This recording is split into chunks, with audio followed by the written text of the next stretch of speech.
We're live. Hello, welcome everybody to our series on Why I Vote. Today we are delighted to have DG Mawn, who is the president of the National Association for Mediation, and he is also a trusted friend. And we're excited to be a part of NAFCAM as a community mediation center. Midlands Mediation fills that space for our Columbia community, and today we have him here with us as our guest to share why I vote. Welcome, DG. Good afternoon. How are you, Cabrina? I'm doing great. Thank you so much for joining us today. So I'm going to jump right on in there. So we just want to know today if you can share with this audience. We know how important this election is and how important voting is. And we want to hear from you. Why do you vote?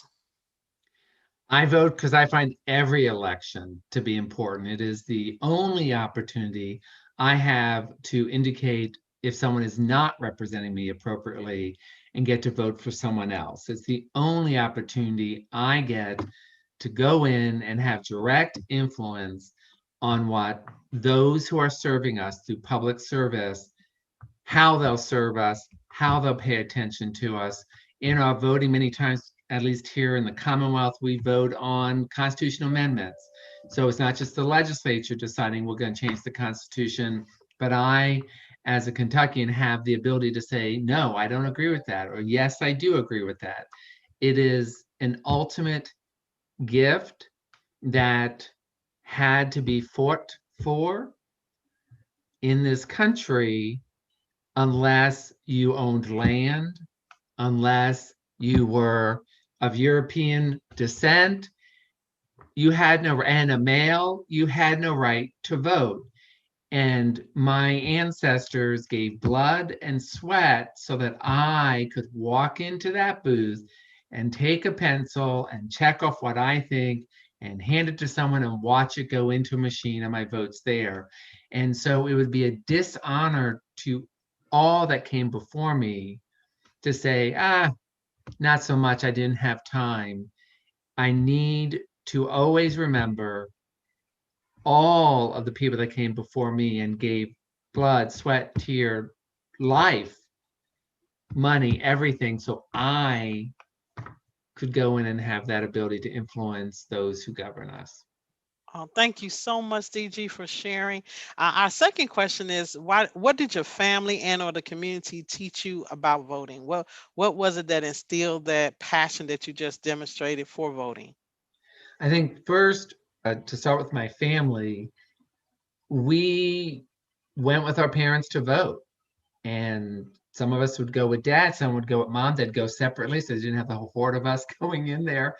And I can still remember dad closing the voting booth at that time. You had a handle and you closed it, the curtain would go around you, and watch him ponder as he would decide which things to click that he was going to do. And couldn't wait till I was old enough to do that. And it's just something my parents instilled in all of us that to this day, all of us vote.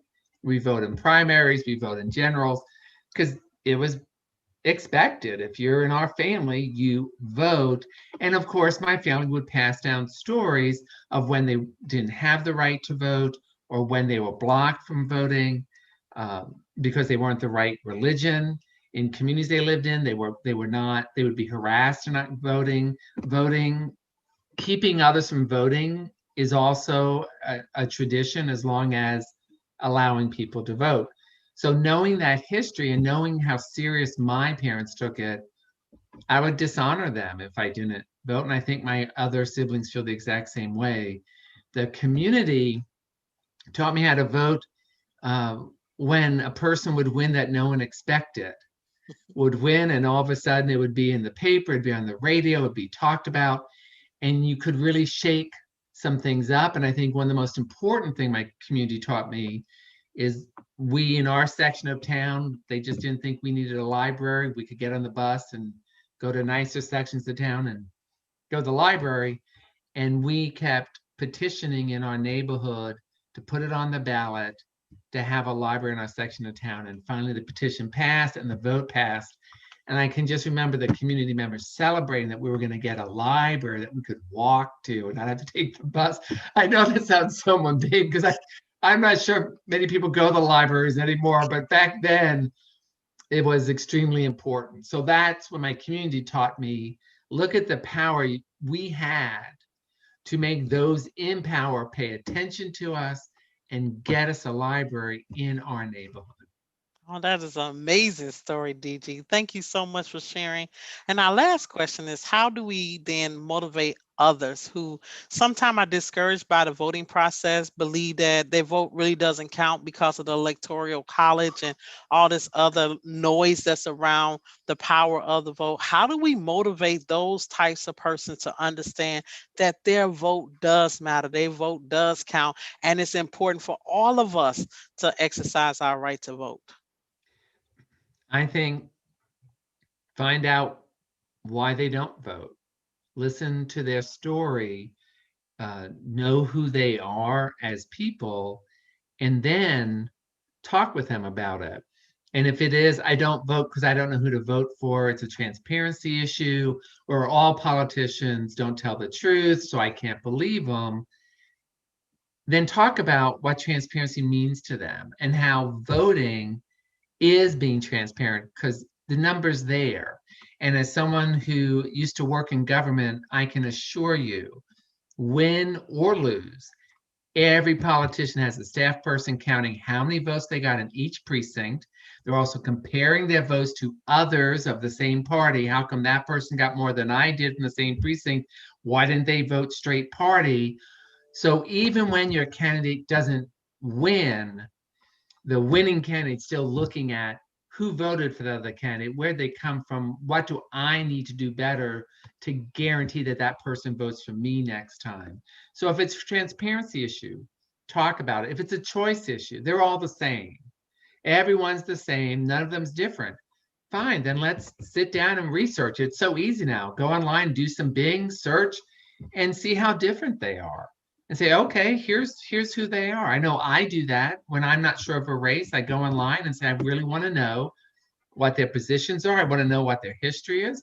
So if it's a choice, yeah, they're all the same, then meet them at that place. If it's my vote won't count, what you just said, no one's going to hear it.